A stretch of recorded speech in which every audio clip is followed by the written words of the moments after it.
আল্লাহ রাব্বুল আলামিনের বাণী, ফাইন্না মাআল উসরি ইউসরান, ইন্না মাআল উসরি ইউসরা। আল্লাহ পাক বলেন, জেনে রাখো, দুঃখ এবং কষ্টের সাথে রয়েছে সুযোগ আর সুবিধা, আর অসচ্ছলতার সাথে রয়েছে উদার সচ্ছলতা। জোরে কোন সুবহানাল্লাহ। কাজে ভয় পাওয়ার কারণ নাই, হতাশ হওয়ার কারণ নাই।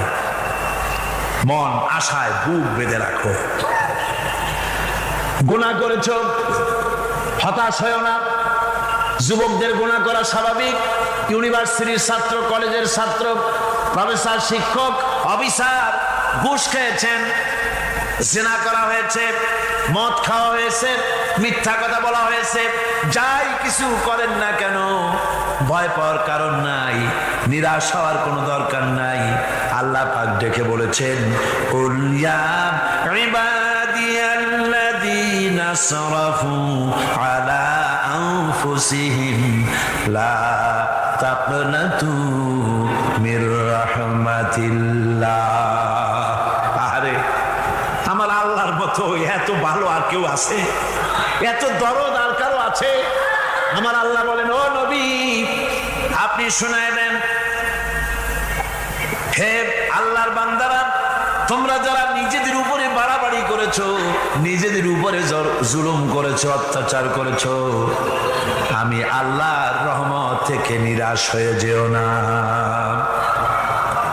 মানুষ যদি অপরাধ করে, বাপের সাথে অপরাধ করেছে, মায়ের সাথে অপরাধ করেছে, মা বাবা সন্তানের চাইতে এত বড় কল্যাণকামী তো আর কেউ নাই, কিন্তু মা বাবা কোনোদিন বলে না, আয় আমার ছেলে তোরে মাফ করে দেই, এরকম বলে নাকি? মন চায় ছেলে যদি মাপ চাইতো, খুশি হয়ে মাফ করে দিতাম, কিন্তু কেন যে আসে না, ডাকে না যে আয় মাফ করে দেই। মা বাপ আপনাকে এত ভালোবাসে, সেই মা বাপও আপনাকে বলে না যে আয় মাফ করে দেই। আমার আল্লাহ হচ্ছেন এমন আল্লাহ, আল্লাহ রাব্বুল আলামিন ডাকেন, এ বান্দা, খুন করেছিস ফিরে আয়, জিনা করেছিস ফিরে আয়, হত্যা করেছিস ফিরে আয়, চুরি করেছিস ফিরে আয়, কুফরি করেছিস ফিরে আয়, সুদ খেয়েছিস, ঘুষ খেয়েছিস, মদ খেয়েছিস, ফিরে আয়। এসে আমার দরবারে চোখের পানি ফেল, আমার দরবারে কাঁদাকাটি কর। ইন্নাল্লাহা ইয়াগফিরুয যুনুবা জামিআ ইন্নাহু হুয়াল গফুরুর রহিম। আমার দরবারে চোখের পানি ফেলে কান, আমি রব্বুল আলামিন জিন্দেগীর গুনাহ মাফ করে দেব। সুবহানাল্লাহ কোন, সুবহানাল্লাহ কোন। আমার কাছে কান, চোখের পানি ফেল। আল্লাহ রাব্বুল আলামিনের কাছে বান্দার দুইটা ফোঁটা বেশি প্রিয়। একটা হলো জিহাদের ময়দানে যে রক্ত ফোঁটা দেওয়া হয়, এটা আল্লাহর কাছে প্রিয়। আর আল্লাহর ভয়তে গুনার জন্য লজ্জা করে, অনুশোচনা করে বান্দা যখন চোখের পানি ছেড়ে দেয়, আল্লাহর কাছে এটা অত্যন্ত প্রিয়। নবীজি বলেছেন, বান্দা যখন গুনার ভয়তে, আল্লাহর ভয়তে, জাহান্নামের ভয়তে অনুশোচনা করে যখন চোখ দিয়া পানি ছেড়ে দেয়, ওই চোখের পানি নাকের অর্ধেক আসতে না আসতে আল্লাহ রাব্বুল আলামিন বান্দারে মাফ করে দেয়। আল্লাহ বরদাস্ত করতে পারেন না যে বান্দা কান্দুক। আমার ভাইরা, আল্লাহ রহমত, এই পৃথিবীতে আল্লাহ রহমতকে 100 ভাগ করা হয়েছে। আল্লাহ রহমতের কত ভাগ? এই 100 ভাগের 1 ভাগ সারা পৃথিবীতে ছড়াই দেওয়া হয়েছে। আর 99 ভাগ কার কাছে? আল্লাহর কাছে। 1টা ভাগ দুনিয়া ছড়ানো হয়েছে আদম আলাইহিস সালাম থেকে নিয়ে এই পর্যন্ত, এখান থেকে নিয়ে কিয়ামত পর্যন্ত পৃথিবীতে যত মানুষ আসবে, যত প্রাণী আসবে, তাদের মধ্যে প্রাণী জগতেও গাভী তার বাছুরকে ভালোবাসে, ঠিক কিনা? হাতি তার বাচ্চাকে ভালোবাসে, ঠিক কিনা? মুরগি তার বাচ্চাকে ভালোবাসে কিনা? প্রত্যেক মাই তার সন্তানকে ভালোবাসে মানুষের মতো। এই ভালোবাসা, স্নেহ, এই মমতা, এই করুণা, এই মহব্বত 1টা ভাগ দুনিয়ায় দেওয়ার পর আপনি আর আমি যতটুকুন ভাগে পেয়েছি সেই মহব্বতে, স্ত্রীর মহব্বতে অস্থির, মায়ের মহব্বতে অস্থির, সন্তানের মহব্বতে অস্থির।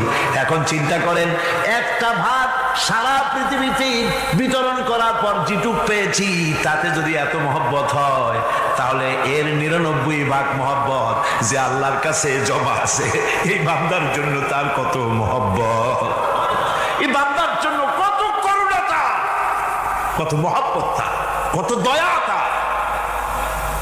এজন্য আল্লাহ রাব্বুল আলামিন বলেছেন, নাব্বি ইবাদি আন্নী আনাল গফুরুর রহিম। ও আমার নবী, সুসংবাদ দিয়ে দাও, বান্দাদেরকে শোনায় দাও যে আমি আল্লাহ তাআলা ক্ষমাশীল আর দয়াবান। হুজুর কাঁদতেছিলেন, হযরত ওমর রাদিয়াল্লাহু তাআলা আনহু এসে দেখেন হুজুর একা কাঁদতেছে। হুজুর জিজ্ঞেস করছেন, হযরত ওমর জিজ্ঞেস করলেন, হুজুর আপনি কাঁদেন কেন একা একা? হযরত ওমর বলেন, আমি যখন প্রশ্ন করলাম নবীজি বললেন, আমার কাছে কিছু আগে জিবরাইল এসেছিলেন, জিবরাইল এসে আমাকে বললেন আল্লাহ পাক বলেছেন, হে আমার নবী, ইসলামের ভিতরে থেকে যে সমস্ত মানুষগুলো ইসলামের ভিতরে থেকে চুল আর দাড়ি পাকায় দিছে, কিয়ামতের দিন এই লোকগুলারে আমি শাস্তি দিতে আমার শরম হবে। হযরত ওমর বলেন, হুজুর উম্মতের জন্য কত বড় খোশ খবর এটা, আর আপনি কাঁদতেছেন। হুজুর বলেন, ওমর তুমি জানো না আমার কান্নার কারণ ভিন্ন। আমার কান্নার কারণ হলো যে আল্লাহ রাব্বুল আলামিন কিয়ামতের দিন দাড়ি চুল পাকা বান্দারে শাস্তি দিতে শরম করবেন। সেই দাড়ি চুল পাকা বান্দাগুলি আল্লাহর সাথে নাফরমানি করতে শরম করে না। আমি এই লজ্জায় কাঁদতেছি। ভাইরা, হুজুর আল্লাহ পাক বলেন, ও আমার নবী, রাতের আধারে যখন একটা বুড়া আমার দরবারে হাত উঁচু করে, একটা বুড়া মানুষ রাতের আধারে যখন আমার দরবারে হাত উঁচু করে আর যখন বলতে থাকে, রব্বুল আলামিন আমার পেছনের জীবনটা বড় খারাপ করেছি, এমন কোনো কাজ জীবনে করি নাই যা তোমার কাছে কিছু দাবি করতে পারি, সব রকমের নাফরমানি করেছি, আজ আমি বুড়া হয়ে গেছি, কামাই করতে পারি না, ছেলে আমাকে চোখে দেখতে পারে না, পুত্রবধূ আমাকে ঘরে জায়গা দেয় না, আমার স্ত্রী আমাকে দেখতে পারে না, রোজগার করতে পারি না, হাঁটতে পারি না, চলতে পারি না, সবার কাছে আমি তিতা হয়ে গেছি, আমি দাঁড়াতে পারি না, কোমরে ব্যথা পাই, হাঁটুতে ব্যথা পাই, চলতে পারি না, কানে শুনতে পাই না, চোখে দেখতে পারি না, আর তোমার কাছে কিছু চাইয়া নেব এমন ভালো কাজও করি নাই। এইভাবে যখন বান্দা কাঁদতে থাকে আমার দরবারে, ও আমার হাবিব আমার রহমতের দরিয়ায় জোশ মেরে যায়, আমার শরম হয় এই বুড়াটারে কেমনে খালি হাতে ফিরাইয়া দেই। সুবহানাল্লাহ, সুবহানাল্লাহ। আমার আল্লাহর এত দয়া, আমার আল্লাহর এত মায়া, এত মহব্বত। আমার আল্লাহ রাব্বুল আলামিন বলেন, ওয়াইযা সালাকা ইবাদি আন্নী ফাইন্নী করিব। আমার হাবিব, আমার বান্দা আমার ব্যাপারে প্রশ্ন করে, আমি বান্দার একদম নিকটে। কোরআন শরীফের ভিতরে যত জায়গায় রাসূলকে বলা হয়েছে সুয়ালের কথা, আপনাকে প্রশ্ন করা হয়, আল্লাহ তার জবাব কুল এই কথা বলে জবাব দিয়েছেন। যত জায়গায় সুয়াল এসেছে, যেমন কোরআনে কারীমের মধ্যে আল্লাহ পাক বলেন, ওয়ায়াসআলুনাকা আনিল মাহিদ, মেয়েদের হায়েজ সম্পর্কে জিজ্ঞাসা করা হয়, কুল হিয়া আযা, হে নবী আপনি বলুন। এভাবে করে কুল দিয়ে জবাব দেওয়া হচ্ছে। আবার প্রশ্ন করা হচ্ছে, ওয়ায়াসআলুনাকা আনিল আনফাল, এই গনিমতের মাল সম্পর্কে হুজুর আপনাকে, হে নবী আপনাকে প্রশ্ন করা হয়। আল্লাহ কুল দিয়া জবাব দিলেন। আল্লাহ বলেন আপনি বলেন। ওয়ায়াসআলুনাকা আনিল খামরি ওয়াল মাইসির, আল্লাহ পাক বলেন নবী আপনারে প্রশ্ন করা হয়, কুল ফিহিমা ইসমুন কাবীর, আল্লাহ কুল দিয়া বললেন তুমি বলো। আবার বলা হলো ওয়ায়াসআলুনাকা আনিল আহিল্লা, কুল হিয়া মাওয়াকিতু লিন্নাস। ও নবী, আপনাকে প্রশ্ন করা হয় চাঁদের ক্রমবর্ধমান এবং ক্রমহ্রাস, এই যে বাড়ে আর কমে, পূর্ণিমা হয় অমাবস্যা হয়, কেন হয়? আপনি বলুন। কুল, আপনি বলেন, এটা আমি অক্ত এবং সময়, বছর আর দিন গণনা করার জন্য পৃথিবীবাসীদের জন্য বিনা পয়সায় একটা ক্যালেন্ডার বানাইয়া আকাশে ঝুলাই রেখেছি। এভাবে যত জায়গায় এসেছে আপনাকে প্রশ্ন করা হয়, তত জায়গায় আল্লাহ জবাব দিয়েছেন কুল, আপনি বলেন। গোটা কোরআন শরীফের ভিতরে এই একটি মাত্র জায়গা যেখানে বলা হয়েছে আপনাকে প্রশ্ন করা হয়। আল্লাহ এখানে বলতে পারতেন কুল, আপনি বলেন, আল্লাহ তোমাদের নিকটবর্তী, এভাবে জবাব হয় নাই। এটা কায়দাটা হলো এই, আল্লাহ বলতেছেন ওয়াইজা সালাকা ইবাদি, ও আমার নবী, প্রশ্ন তো আমার বান্দারা আমার ব্যাপারে করেছে, এবার আপনার জবাবের কোনো দরকার নাই। প্রশ্ন আমার ব্যাপারে, আমি নিজে জবাব দিয়ে দেই। ফা ইন্নী কারীব।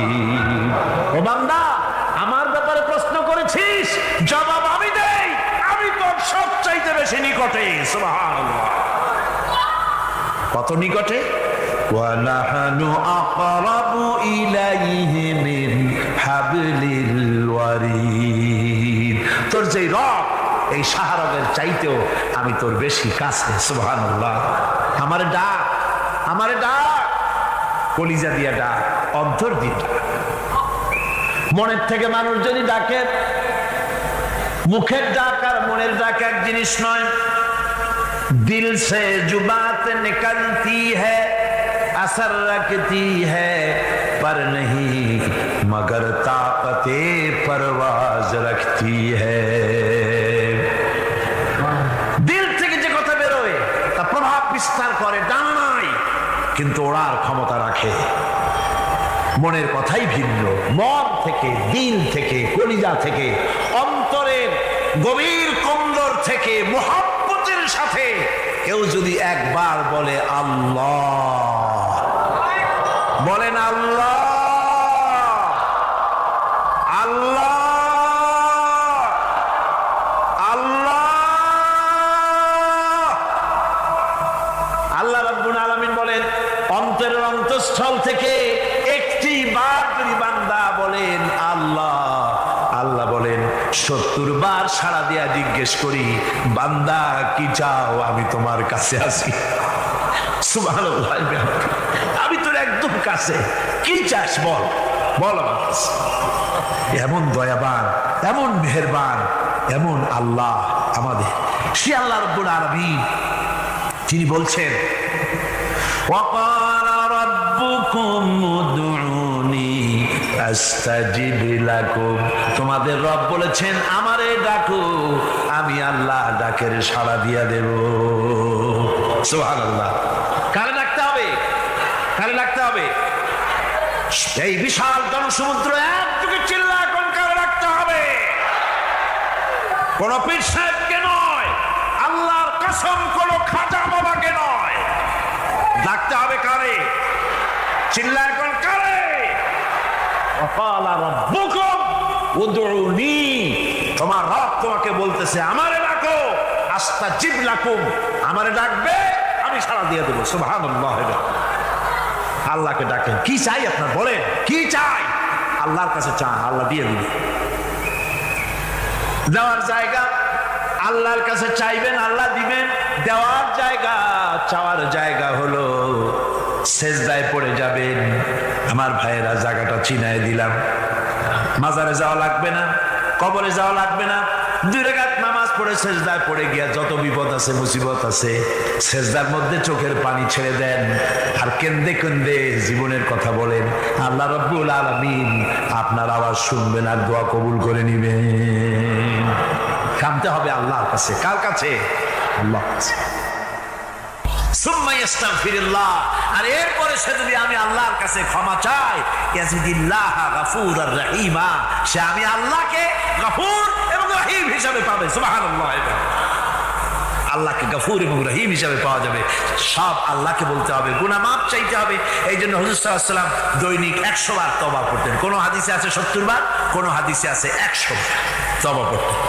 নামাজের পরে তো প্রত্যেক নামাজই পড়তেন হুজুর, সালাম ফিরাতেন আর সাথে সাথে বলতেন আল্লাহু আকবার, আস্তাগফিরুল্লাহ, আস্তাগফিরুল্লাহ, আস্তাগফিরুল্লাহ। মনে থাকবে আপনাদের? মনে থাকবে? সালাম ফিরাইয়া কি বলবেন? না, সালাম ফিরাবার সাথে সাথে বলবেন আল্লাহু আকবার, তারপরে পড়বেন আস্তাগফিরুল্লাহ, আস্তাগফিরুল্লাহ, আস্তাগফিরুল্লাহ। তওবা করবেন, আল্লাহর কাছে সবসময় গুনাহ মাফ চাইতে থাকবেন, বিনীত থাকবেন। আল্লাহকে পাওয়া যাবে, তাকে রহিম হিসেবে পাওয়া যাবে। সুতরাং ঈমান বিল্লাহ, আল্লাহর প্রতি ঈমান আনলে পরে চতুর্থ নম্বরে যে উপকারটা হবে সেটা হলো হতাশায় ভুগবে না, নিরাশায় ভুগবে না, আশায় বুক বেঁধে উঠবে, ঈমান মজবুত হবে, আল্লাহর কাছে মানুষ বিনয়ী হয়ে যাবে। এবার পঞ্চম নম্বরের উপকার আমি বলছিলাম, ঈমান বিল্লাহ, আল্লাহর প্রতি ঈমান আনলে পরে অসংখ্য উপকার হয়, অসংখ্য বৈশিষ্ট্য আছে। এর 6টা উপকারের কথা আমি বলবো। কয়টা? অসংখ্য উপকারের ভিতরে প্রধান 6টি উপকারের কথা বলবো। এর বললাম কয়টা? 4টে বলছি। এবার বলো পঞ্চম উপকারের কথা। আল্লাহর প্রতি আপনি পূর্ব পশ্চিমে কতবার মুখ ঘোরালেন, এটাই কিন্তু আপনার আসল সৎ কাজ নয়। আসল সৎ কাজ হলো আল্লাহর প্রতি ঈমান আনা। এই ঈমানের ব্যাপারে 3টা দিন আমরা পার করে দিলাম, এখনো কথা শেষ হয় নাই। আল্লাহর প্রতি ঈমান আনলে পরে যে উপকারটা হবে পঞ্চম নম্বরে, সেটা হলো কঠোর এবং কঠিন বিপদের ভিতরে বান্দার ভিতরে অবিচলতা এবং ধৈর্যের সৃষ্টি হয়ে যাবে। আলহামদুলিল্লাহ। কঠিন বিপদ মুসিবত আসলে পরে সে অবিচল থাকবে। সারা দুনিয়ার বিপদ আপদ, শত্রুতা, দুঃখ, কষ্ট, মুসিবত, জুলুম, নির্যাতন সবকিছু পাহাড়ের মতো উঁচু হয়ে তাকে ঘিরে ফেলবে, কিন্তু তাকে এক চুলও নাড়াতে পারবে না। আলহামদুলিল্লাহ। সারা পৃথিবী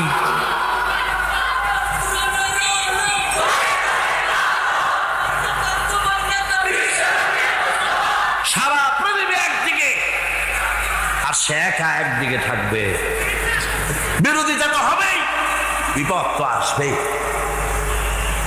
কবি বলতেছেন, সাথে যা কার হ্যাঁ अज़ल से ता इमरोज सते जाका रहा है अज़ल से ता इमरोज चरागे मुस्तफावी से शरारे गुलाबीस।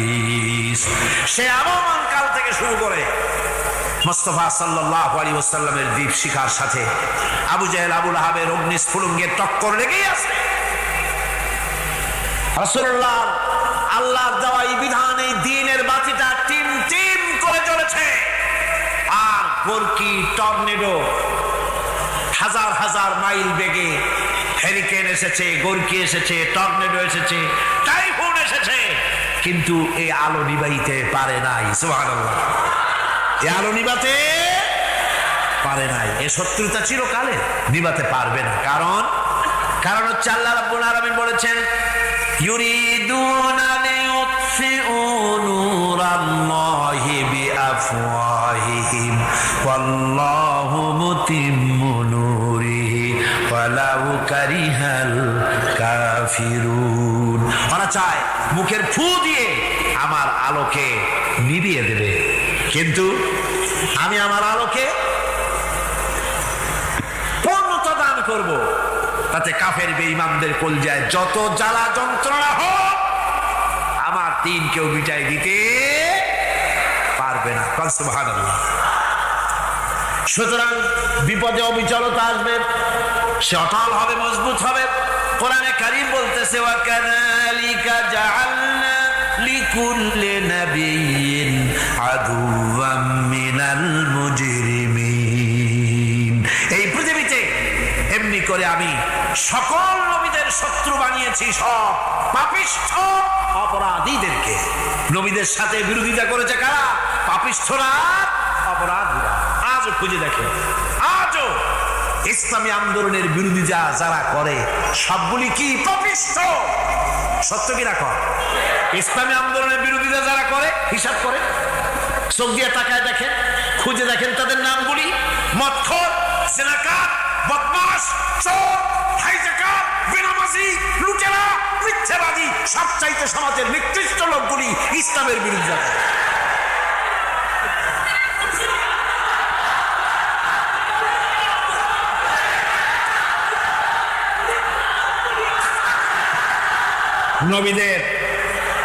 নবীদের শত্রু আল্লাহ বলেন সব যুগে নবীদের সাথে শত্রুতা করেছে পাপিষ্ঠরা।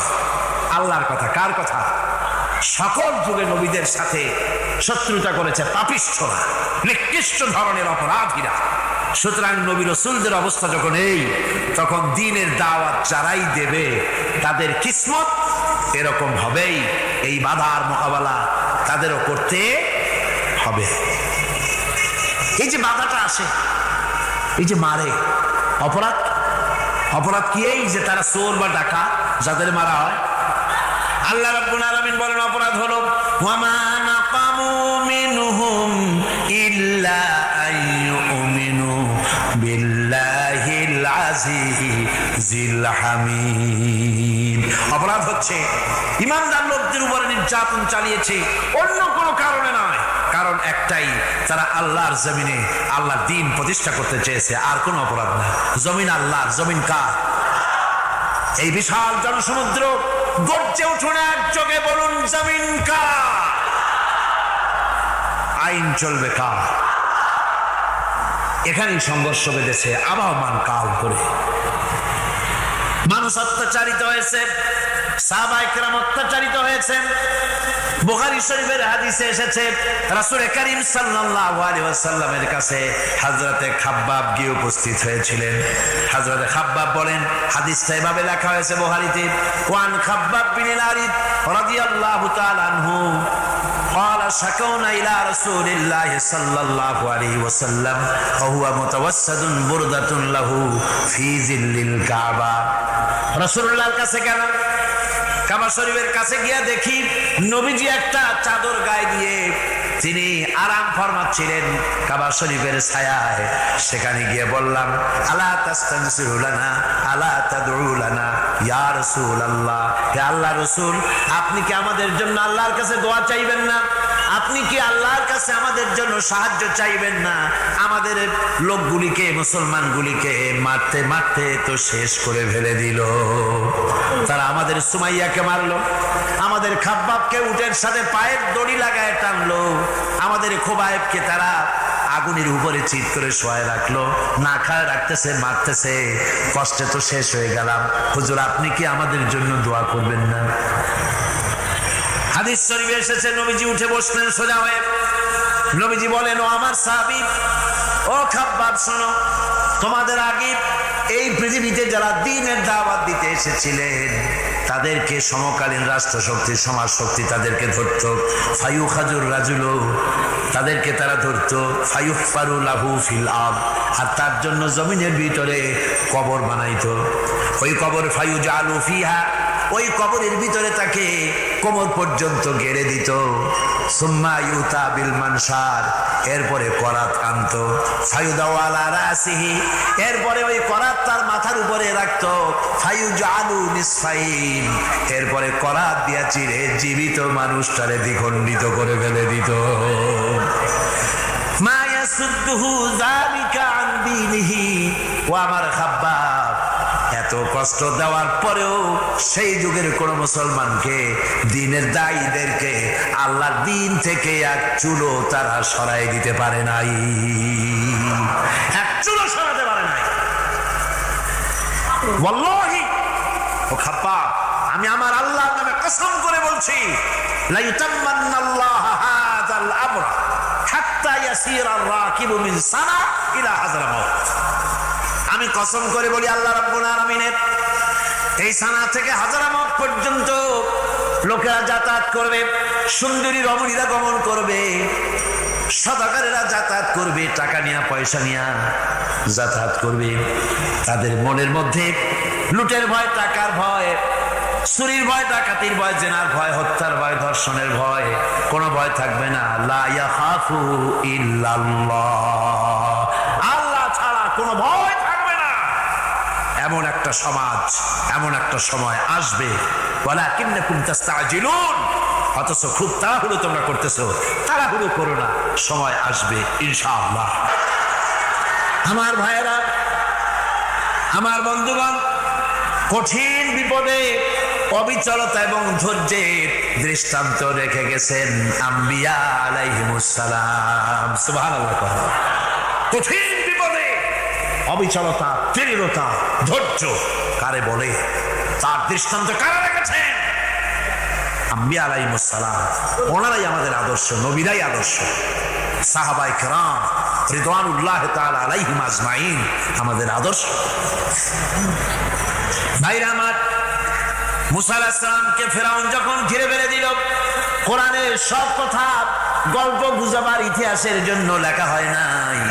কোরআনের মধ্যে যা লেখা হয়েছে সব বান্দাদের উপদেশের জন্য, যাতে করে লোকেরা চিরটা কাল এর থেকে উপদেশ নিয়ে নিজেদের তৈরি করতে পারে। জোরে বলেন সুবহানাল্লাহ। মুসা আলাইহিস সালামের কথা আল্লাহ বলেন, ফেরাউন তাকে ঘিরে ফেলে দিল, পালাবার রাস্তা নাই। ফালাম্মা তারাআল জামআন ক্বালা আসহাবু মূসা ইন্না লামুদরাকুন। মুসা আলাইহিস সালামের উম্মতেরা বললেন, হে মুসা, পাকড়াও হয়ে গেছি, পালাবার রাস্তা নাই। তিন দিক থেকে আমাদেরকে ঘেরাও করেছে ফেরাউনের শক্তি। সামনে কি? দরিয়া, আর তিন দিকে কি? ঘেরাও আন্দোলন। পালাবার পথ নাই, পালাবার পথ নাই। সারাশি আক্রমণ, ঘেরাও আন্দোলন। এই যে ঘেরাও টেরাও তো আজকে নতুন নাই, ঘেরাও আসছে অনেক আগের থেকে। আসলে কথা বুঝতে পারছি। মাইক না থাকলে আমি কি করবো কন? আজকে এরকম হচ্ছে কেন? আগামীকাল ঠিক হবে ইনশাআল্লাহ, রাগ করেন না। গান হচ্ছে, বসেন বসেন। শয়তান ঢুকছে মাইকের মধ্যে। অনেক সময় হয় কি, মাইকের হাই পাওয়ারের যে মেশিন আছে, এর ভিতরে ইথার থেকে রেডিওর ওই গানগুলি ওর মধ্যে ঢুকে পড়ে। কথা বুঝতে পেরেছে? এই জন্য শয়তান তো আর বসে থাকে না, ওরও তো কিছু করার আছে। ধৈর্য ধরেন, ধৈর্য ধরেন। কালকে অপারেটরদেরকে মাওলানা শামসুদ্দিন সাহেবের কাছে অনুরোধ করবো, অপারেটর একটু ভালো করে হেদায়েত করে দেবেন মাইকে। আজকে আমার নিজেরও কষ্ট হচ্ছে, আমিও বুঝতে পারছি না যে আমার কথাগুলি কি আওয়াজে বেরোচ্ছে, যার জন্য আমাকে বেশি চিল্লাইতে হচ্ছে। বক্তাকে কি লাউডে তার কথা বেরোচ্ছে তা তার কানে আসতে হয়, তাহলে বোঝা যায় যে আমার কথাগুলি কিভাবে বেরোচ্ছে। এটা এই অবস্থায় সিচুয়েশন আজকে নাই, এবং লোকেরাও মাইকের ব্যাপারে আজকে অভিযোগ করেছে, যা বিগত 16 বছরে করে না। সেটের ব্যাপারে কোথাও কোনো অসুবিধা হয়েছে? মাইকটা ভালো, এবং মাইক যারা দেন প্রতি বছর খেদমত করে, আল্লাহ তাদের প্রতি রহম করুন। সবাই বলেন আমিন। এদেরকে রাগ করে পথে পাই আবার মারধর করেন না। সিলেটের যে তাফসির মাহফিল হয়, বিগত 19 বছর তাফসির করেছি একটানা, এবার 20 বছর পুরো হবে ইনশাআল্লাহ। সিলেটে একটানা 20 বছর তাফসির করতেছি সেখানে। তো মাইক, একটা লোক বিনা পয়সা মাইক দেয়, মাইকের ভাড়া সে নেয় না। তাফসিরের মাহফিলের মাইকের ভাড়া নেয় না। যে বছর এরশাদ সরকার আমাকে প্লেন থেকে নামতে দিল না, আপনাদের মনে আছে? সিলেট থেকে ফিরাই দিল।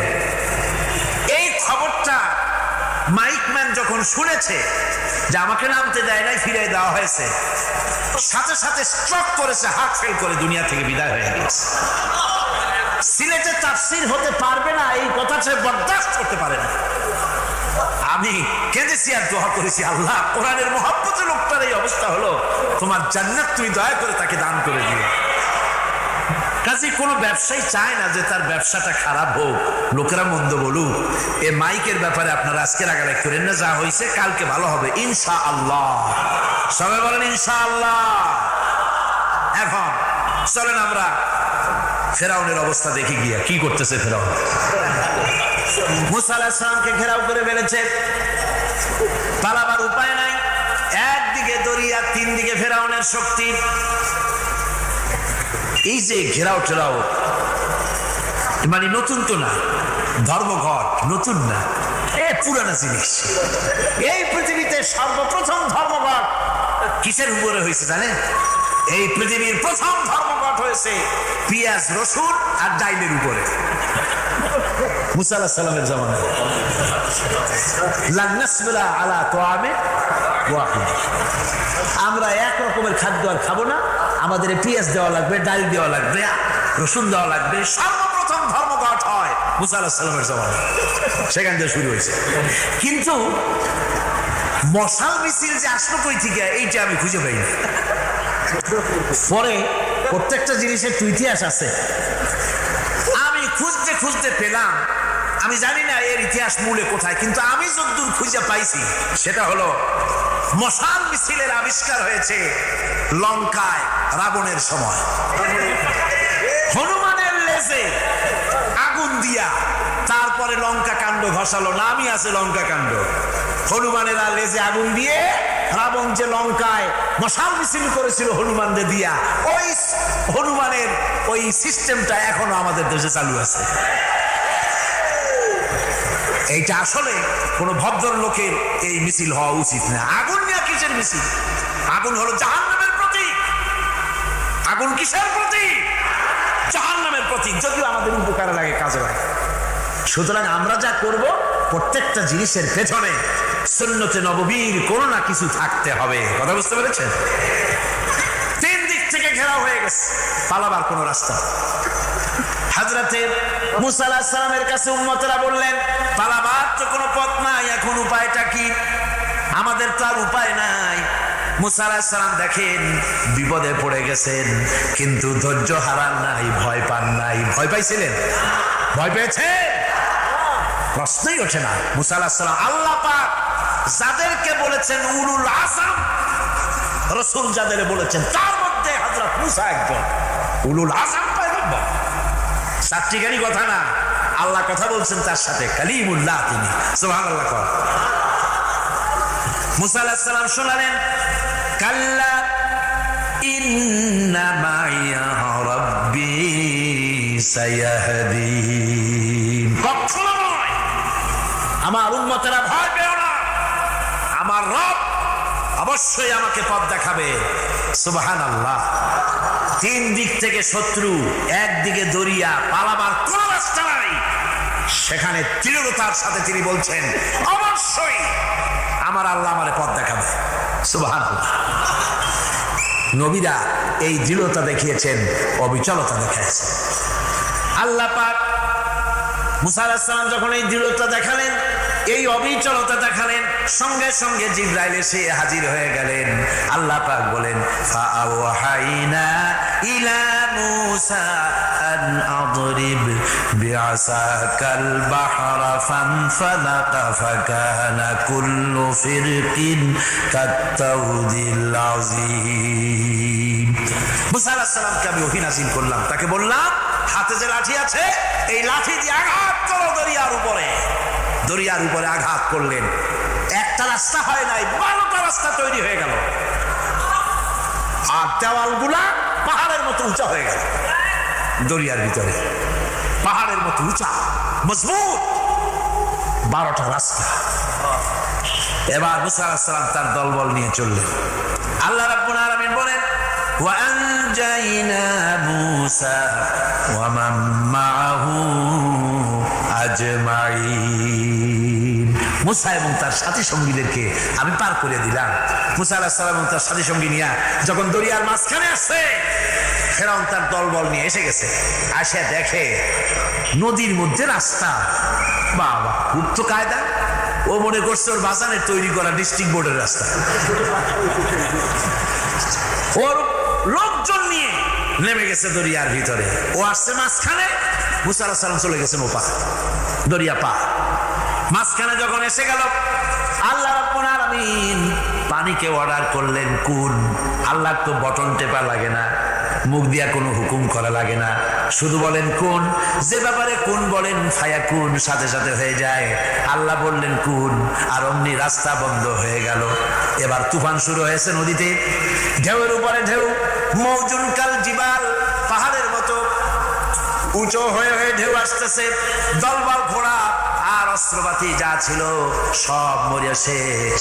এবার ফেরাউন একা উপরে ওঠে আর নিচে নামে, পানি খেতে খেতে পেটের কাম সারা, জনমের খাওয়া খাইছে পানি। এখন যান যা, বাঁচবার আর উপায় নাই, বাঁচবার আর উপায় নাই। ফেরাউন তার নিজের জীবন সম্পর্কে হতাশ হয়ে গেল। এবার ফেরাউন বলতেছে, আমানতু আন্নাহু লা ইলাহা ইল্লাল্লাযী আমানাত বিহি বানু ইসরাঈল। আমি ঈমান আনলাম, আমি ঈমান আনলাম, আল্লাহ ছাড়া কোন ইলাহা নাই। ওই আল্লাহর উপর ঈমান আনলাম যে আল্লাহর উপর ঈমান এনেছে বনি ইসরাঈলেরা।